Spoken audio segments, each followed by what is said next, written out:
Salam. Ya. Salam kepada Yang Guru. Assalamualaikum warahmatullahi wabarakatuh. Berdoa dimulai.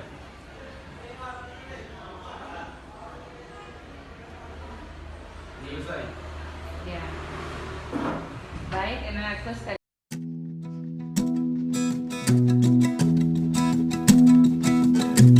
Bismillahirrahmanirrahim. Assalamualaikum warahmatullahi wabarakatuh. Waalaikumsalam warahmatullahi wabarakatuh. Bagaimana kabarnya Ibu Kasma? Alhamdulillah baik, Bu. Alhamdulillah. Apa saja proses yang sudah terjadi selama sebulan ini, Bu? Alhamdulillah, Bu. Sejak saya masuk guru penggerak, banyak sekali hal-hal yang bisa manfaat yang saya dapatkan. Khususnya setelah mempelajari 4 modul, di modul 1.1 luar biasa, banyak sekali saya mendapatkan pencerahan tentang pemikiran filosofis Ki Hajar Dewantara, di mana di situ betul-betul menggugah pemikiran saya tentang bagaimana konsep menghadapi siswa dalam proses pembelajaran, terutama peran guru dalam menuntun, harus membahagiakan siswa setinggi-tingginya, kemudian harus menuntun siswa sesuai dengan kodrat alam dan kodrat samanya. Jadi banyak sekali manfaat deh, Bu, yang saya dapatkan selama masuk di pendidikan guru penggerak ini. Kemudian bagaimana dukungan kepala sekolah, rekan sejawat, dan murid Ibu selama mengikuti program guru penggerak ini? Alhamdulillah, kalau di sekolah kami ini dukungan teman sejawat sangat respon dengan baik. Kemudian kepala sekolah juga dalam hal ini sangat memberikan respon positif mendukung saya selama kegiatan ini. Jadi untuk dukungan teman sejawat dan kepala sekolah tidak ada masalah, bahkan kami diberikan motivasi ketika di awal saya lulus guru penggerak ini. Ketika mengeluh itu banyak dimotivasi oleh kepala sekolah bahwa harus lebih bersemangat, lebih termotivasi tadi. Jadi dengan dukungan teman-teman itu menambah motivasi saya, keinginan tahu saya, dan menambah juga semangat saya dalam mengerjakan tugas-tugas yang ada di LMS Ibu. Alhamdulillah, Ibu ya.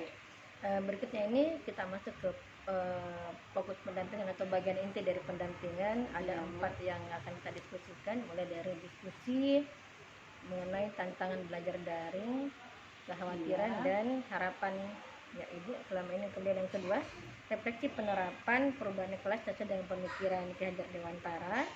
Kemudian diskusi pembuatan kerangka portofolio, kemudian diskusi peta posisi diri dan pengembangan atau rencana pengembangan diri Ibu dalam kompetensi guru penggerak. Nah, kita masuk ke diskusi pertama terkait tantangan belajar daring, harapan dan kekhawatiran, dan dukungan yang diberikan khususnya dari ekosistem sekolah. Setelah Ibu melakukan pembelajaran daring selama 1 bulan bersama fasilitator, apa saja kekhawatiran yang terjadi? Apakah kekhawatiran waktu Ibu ceritakan tentang di Lokakarya 0 itu terjadi atau tidak?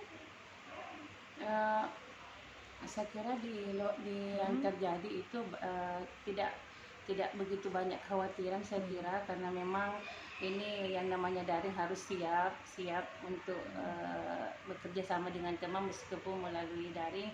Yang jelas harus jadwal dan schedule itu selalu kita berkomunikasi di baik itu PP maupun PASI di grup WA, dan kita semua siap untuk masuk di kegiatan-kegiatan yang sudah dijadwalkan. Jadi kekhawatiran-kekhawatiran itu saya kira tidak, itu bisa dikomunikasikan langsung melalui komunikasi melalui via WA. Jadi bisa tidak ada kekhawatiran yang mendasar dan semua bisa berjalan dengan baik. Lokakarya 0 kemarin juga itu ada harapan. Adakah harapan yang Ibu tulis di Lokakarya 0 di lembar kerjanya terwujud?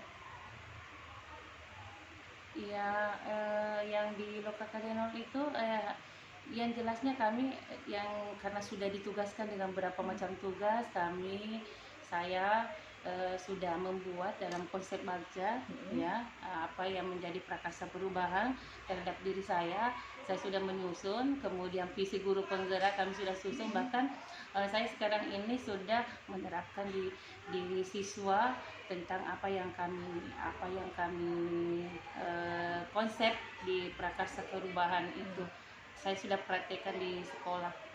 Jadi harapan Ibu sudah terwujud sebenarnya. Adakah harapan baru yang Ibu bentuk selama berjalani modul 1 ini? Apakah ada harapan baru terbentuk? Ya, harapan baru saya tentunya bisa apa yang dipelajari bisa dipraktekkan lebih baik lagi di lingkungan sekolah. Seperti halnya dalam hal budaya penerapan model-model budaya positif di lingkungan sekolah. Kami sudah menerapkan beberapa budaya positif di lingkungan sekolah, akan tetapi itu belum berjalan secara efektif, terutama masalah disiplin diri. Itu sangat menarik bagi saya. Disiplin diri di modul 1.4 itu tentang model-model disiplin diri melalui segitiga restitusi. Kami mencoba sekarang ini untuk mensosialisasikan terlebih dahulu ke teman-teman sejawat bahwa metode-metode yang selama ini yang kita lakukan di sekolah itu memang perlu perubahan-perubahan. Ya, jadi apa yang saya dapatkan insya Allah saya akan sosialisasikan ke teman-teman agar supaya bisa diterapkan di lingkungan sekolah kami. Makasih. Ya, kemudian tadi Ibu sudah menjelaskan bahwa dukungan kepala sekolah itu selalu memberikan motivasi. Iya Bu. Betul. Bagaimana dengan rekan sejawat, dengan siswa yang Ibu ajar? Oh ya, kalau dari teman sejawat itu sangat mendukung ya. Saya kira tidak ada yang sangat mendukung, akan tetapi memang perubahan-perubahan yang saya lakukan tentu itu sedikit mendapat tantangan karena memang mungkin konsep-konsep yang saya dapatkan di selama PGP ini mungkin mereka belum mengerti betul tentang konsep-konsep yang saya terapkan. Jadi memang di situ tantangannya. Kemudian berbicara dengan siswa, ya tentu siswa menjadi lebih senang ketika saya mempraktekkan praktik-praktik baik, misalnya adanya keyakinan kelas yang dibangun bersama siswa, kemudian adanya juga kesepakatan yang dibangun, itu mereka lebih menyadari tentang disiplin diri, kemudian bisa tampak dalam keseharian mereka sangat senang. Misalnya saya memberikan ice breaking ketika pembelajaran yang menyenangkan, saya lebih memperhatikan mereka sesuai dengan karakteristik mereka, jadi mereka sangat memberikan respon yang positif dan mereka sangat senang dengan apa yang saya lakukan. Ibu Kasma, berikutnya kita akan diskusi mengenai modul 1.1 dan 1.2 implementasi pembelajaran sesuai dengan filosofi Ki Hajar Dewantara. Berdasarkan pembelajaran filosofi dari KHD, perubahan apa yang Ibu lakukan di kelas yang sesuai dengan pemikiran KHD? Perubahan yang saya lakukan sejak mempelajari modul 1.1, tentu saya lebih peduli, saya lebih berpihak kepada anak. Yang selama ini ketika saya memasuk di kelas itu artinya saya mengajar sesuai dengan RPP yang saya susun tanpa peduli dengan karakteristik anak. Akan tetapi setelah saya mempelajari modul 1.1 ini, saya lebih berpihak kepada anak, terutama dalam hal memberikan pembelajaran yang lebih kreatif, termasuk pembelajaran yang menyenangkan. Di sela-sela pembelajaran juga saya sering mencoba memberikan ice breaking yang tidak pernah saya berikan selama ini. Yang dulunya kesan jenuh dalam belajar, saya sudah mencoba memberikan, Bu. Itu perubahan yang saya rasakan.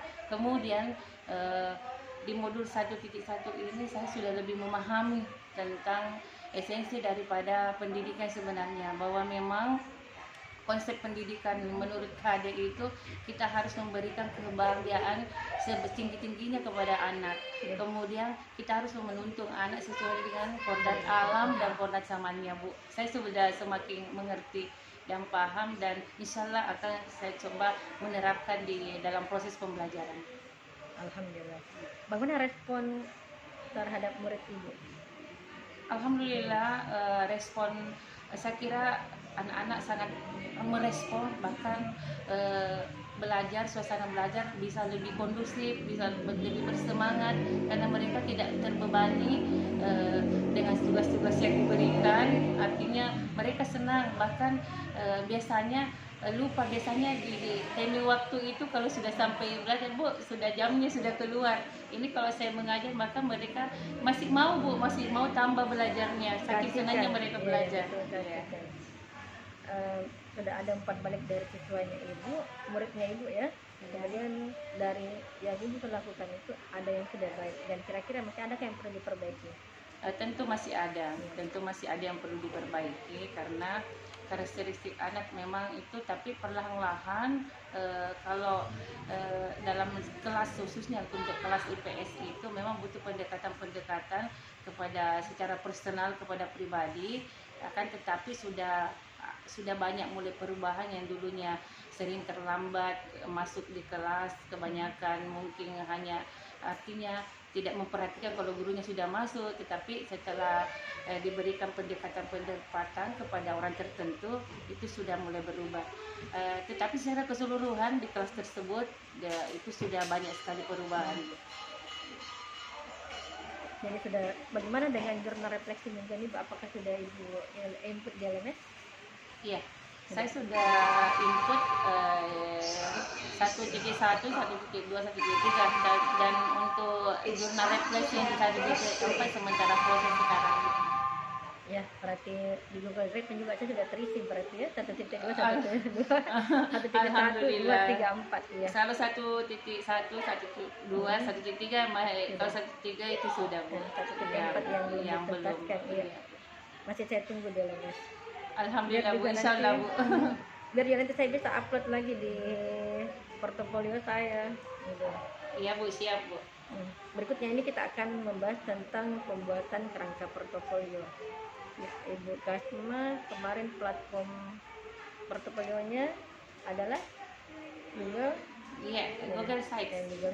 Kemudian saya membuat Google Sites itu melalui petunjuk dari Ibu ya, melalui WA. Dan alhamdulillah saya sangat berterima kasih kepada Ibu karena terus terang saya baru pertama kali membuat Google Sites, tapi karena petunjuk dari Ibu, meskipun melalui komunikasi lewat via WA, akan tetapi menuntun saya untuk membuat, dan sudah ada, dan Ibu sudah lihat hasilnya.